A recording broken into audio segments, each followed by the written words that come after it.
ఆరోగ్య పరిరక్షణకు రసాయనాలు లేని ఆహారం తీసుకోవాలని ప్రతి ఒక్కరూ కోరుకుంటారు. ఆచరణలో కొందరు మాత్రమే సఫలీకృతం అవుతుంటారు. అవకాశం లేక మరికొందరు మార్కెట్లో కూరగాయలను కొంటుంటారు. కానీ 6-10 వయసులో తన కుటుంబానికి రసాయన రహితంగా కూరగాయలను అందించాలని అనుకున్నారు ఆ మహిళ. ఇందుకోసం తన మిద్దెపై ఒక వ్యవసాయ క్షేత్రాన్నే సృష్టించారు. అన్ని రకాల కూరగాయలు, ఆకుకూరలు, పండ్లను పండిస్తూ సేంద్రియ ఉత్పత్తులను తన కుటుంబానికే కాదు చుట్టుప్రక్కల వారికి పంచుతూ ఆదర్శంగా నిలుస్తున్నారు. ఇందుకు ఆ మహిళ ఎవరో, సేంద్రియం వైపు ఎందుకు అడుగులు వేశారో, ఇంటినే వ్యవసాయ క్షేత్రంగా మార్చడానికి గల కారణమేమిటో ఈనాటి నందనవనం కార్యక్రమంలో చూసేద్దాం రండి. మరి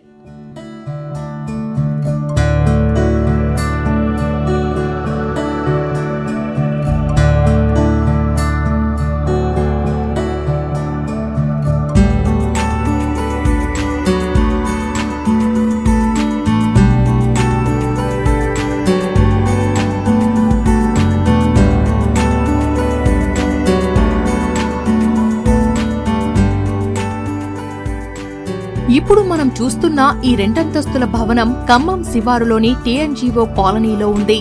తాను పండించిన సేంద్రియ ఉత్పత్తులను మనకు చూపెడుతున్న ఈమె పేరు దయావతి.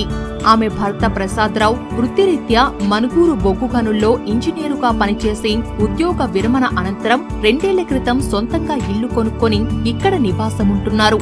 అప్పటి వరకు రసాయనాలు నిండిన కూరగాయలు, పండ్లు తిన్నవారు ఇకపై ఆరోగ్యకరమైన ఆహారం తీసుకోవాలని నిశ్చయించుకున్నారు. ఇంటి నిర్మాణ సమయంలోనే మిద్దెపై అందుకు తగ్గట్లుగా ఏర్పాట్లు చేసుకున్నారు. ఇలా శాశ్వత తొట్లు నిర్మించుకొని అందులో ఎర్రమట్టి, కోకోపీట్, వర్మీ కంపోస్టుతో కలిపి నింపారు. డాబాపై నీరు నిలబడకుండా యాజమాన్యం సులువుగా ఉండేందుకు వీలుగా టైల్స్ వేయించారు. డబ్బాలు, గ్రో బ్యాగులు, డ్రమ్ములను నేరుగా క్రింద పెట్టకుండా ప్రత్యేకంగా స్టాండులను ఏర్పాటు చేశారు. గత 2 ఏళ్లుగా బయట నుంచి కూరగాయలు కొనటం లేదని చెబుతారు దయావతి.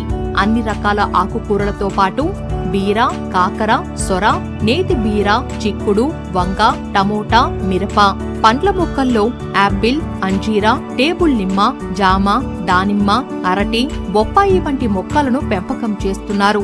ఈ వయసులో రోజూ తోట పని చేస్తుంటే ఎంతో ఆహ్లాదకరంగా, ఆనందంగా ఉంటుందంటున్నారు. అంతేకాకుండా దీర్ఘకాలిక వ్యాధులు ఉన్నప్పటికీ ఎంతో ఉపశమనంగా ఉండి ఆరోగ్యం మెరుగుపడినట్లు చెబుతున్నారు దయావతి. మాకు ఆరోగ్యపరంగా ఈ బీపీలు, షుగర్లు ఉండడం వల్ల మేము ఇంట్లో కూరగాయలు పండించుకోవాలనుకొని ఈ మడులన్నీ కట్టించుకున్నామండి. కూరగాయల కోసం మడులు కట్టించుకొని కూరగాయలు పండించుకుంటున్నాము. అంటే ఇల్లు కట్టేటప్పుడే మేము బిల్డర్కి చెప్పి మడులు కట్టమని చెప్పాము.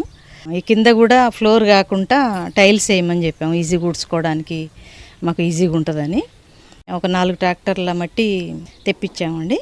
మొత్తం ఎరువు కలిపి, కోకోఫీట్ కలిపి, వరి పొట్టు కలిపి, అట్లా మనకు గుల్లగా ఉండేటట్టు ఇసుక కలిపి అన్నీ కలిపి ఒకసారి నింపించుకున్నామండి. మనకు అవసరాన్ని బట్టి ఇంకా కొంచెం కుండీలు పెంచుకుంటూ వస్తున్నాం. ఒకేసారి అన్నీ కొనుక్కుంటూ అప్పుడు కొంచెం కొనుక్కుంటూ వస్తున్నాం. ఇప్పుడైతే మాకు 1.5 సంవత్సరం నుంచి అయితే ఇప్పుడు కూరగాయలు కొనలేదండి. ఇప్పటి వరకు మా కూరగాయలు మేమే తింటున్నాము. చాలా హెల్దీగా ఉంటున్నాం. మేమేం తింటామో అయ్యే పండించుకుంటున్నామండి. ఇక ఈ క్రోటన్స్ అవి తగ్గించుకొని కూరగాయల వరకే మేము పండించుకుంటున్నాము. ఫ్రూట్స్ అయితే పైన పెట్టుకున్నామండి, అవి కూడా వస్తున్నాయి. కూరగాయలు అయితే మాకు సరిపోని వస్తున్నాయండి. ఎక్కువైనాయి మా లైన్లో అందరికి పంచుతాము. ఆకుకూరలైనా కూరగాయలైనా మా పిల్లలు వస్తే మా పిల్లలు కూడా తీసుకెళ్తారండి. ఈ తిన్న కా నుంచి మాకు మందులు లేని కూరగాయలు కదా, చాలా హెల్దీగా ఉంటున్నాం, హ్యాపీగా ఉన్నాం. ఎక్సర్సైజ్ అండి మెయిన్. ఏంటంటే మోకాలు నొప్పులు చేయబట్టి కొంచెం ఎక్సర్సైజ్ చేసుకోలేకపోతున్నాం బయట. ఇక్కడైతే మనం గార్డెన్ పని చేసుకుంటూ చిన్న చిన్న పనులు చేసుకుంటాం కాబట్టి మాకు హెల్త్ కూడా మంచి సహకరిస్తుంది. చాలా హ్యాపీగా ఉన్నామండి. ఇప్పుడైతే బీరకాయలండి, సొరకాయలు, కాకరకాయలు, నేతి బీర, పొట్లకాయలు కూడా పెట్టుకున్నాము. అంటే నీరు ఉండే కూరగాయలు ఎక్కువ అవి పెట్టుకున్నాము. ఇక్కడ ఈ వరకు అయితే నేను చిక్కుళ్ళు, గోరుచిక్కుళ్ళు అట్లా అన్నీ మేము తినే వరకు అయితే పండించుకుంటున్నామండి. ఆకుకూరలు అయితే ఇంకా అన్ని రకాలు ఉంటున్నాయి. వారానికి 2 సార్లు అయితే ఆకుకూరలు కూడా వండుతాము. పురుగు మందులు అయితే ఇప్పటివరకు కొట్టలేదండి, ఏంటో కూడా నాకు తెలియదు. సస్యరక్షణకండి నీమాయిలు కొడతాను. బియ్యం నీళ్ళు, పుల్ల మజ్జిగ, వీటిలలో పసుపు కలుపుకొని కొట్టుకుంటా అండి. వారానికి ఒకటైతే కంపల్సరీ ఏదో ఒకటి కొట్టుకుంటామండి. ఎరువుల్లాగంటే ఇంకా మేక ఎరువు, ఆవులది, 10 రోజులకు ఒకసారి చెట్టుకు గుప్పెడు వేసుకుంటా చెట్టు మొదట్లో వేస్తుంటా అండి. 3-4 నెలలే వస్తాయండి. ఏ తీగ జాతి అయినా 3-4 నెలల్లో అయిపోతుంది. ఒకటి అయిపోతుందంటే మనం ఇంకోటి రెడీగా పెట్టుకుంటూనే ఉండాలి. అది అయిపోయేలోపు మనకి ఇంకో ఖాత రావాలి. అట్లా నేను ప్లాన్ చేసుకుంటూ సంవత్సరం అంతా మనకు అదే రొటేషన్ చేసుకుంటా అండి.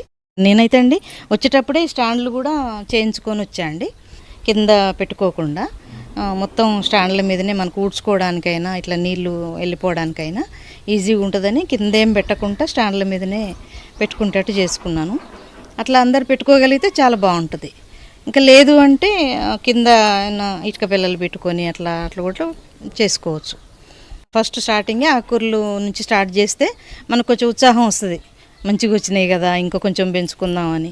అట్లా ఆకుకూరలు పెంచుకుంటూ అట్లనే ఈ తీగ జాతులు కూడా నెలలోపుగా వస్తున్నాయండి. తీగ జాతులు కూడా ఫస్ట్ ఏంటంటే మందులు లేని కూరగాయలు ఒకటి, చిన్న చిన్న ఎక్సర్సైజుల్లాగా మనకు ఇక్కడ పని చేస్తుంటే హెల్త్ కూడా బాగుంటుంది.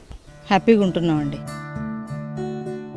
ఆసక్తి, సంకల్పం ఉండాలే కాని ఇంటినే వ్యవసాయ క్షేత్రంగా మలుచుకోవచ్చని, సేంద్రియ ఉత్పత్తులతో ఆరోగ్యం పరిరక్షించుకోవచ్చని రుజువు చేస్తున్న దయావతి ఎందరికో ఆదర్శం.